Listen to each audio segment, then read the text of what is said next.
All right, we're here with Mike Skelton, the new pastor at Discovery United Methodist Church in Hoover. Can you tell us a little bit about where you're coming from, a little of your background real quick? Sure. I'm Mike Skelton, and I am from Tuscaloosa, actually the Holt and Cottondale area, and grew up in that part of town, and graduated Holt High School in 1985, went to Livingston University, and from there went to seminary up in Memphis Theological. And where are you coming from most recently? Most recently, I'm coming from a church plant that we started 13 years ago in McCalla called the Interchange. And we knew from the beginning it was going to be a mission-style church, and we attracted a lot of younger people, a lot of folks from the fringes of society, and just a lot of folks who were burned out on going to church. And we had a wonderful ministry there. We just knew after all that time that it was time to do something different. So my district superintendent asked me to pray about coming up here and joining the ministry here at this church.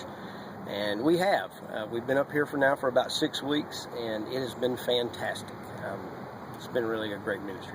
Well, tell me a little bit about the situation with this church and what you're hoping to accomplish here. Sure. They, as a lot of churches do, this church has been through some hard times.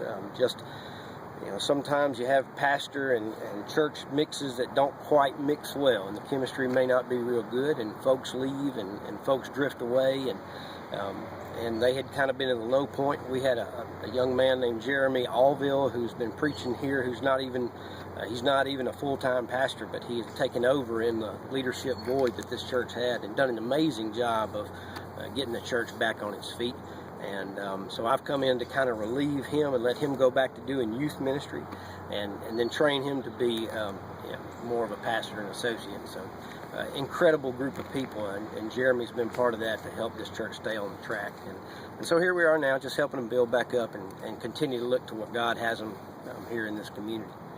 All right, well, I appreciate it. Thank you very much. Yeah, man. Thank you. All right.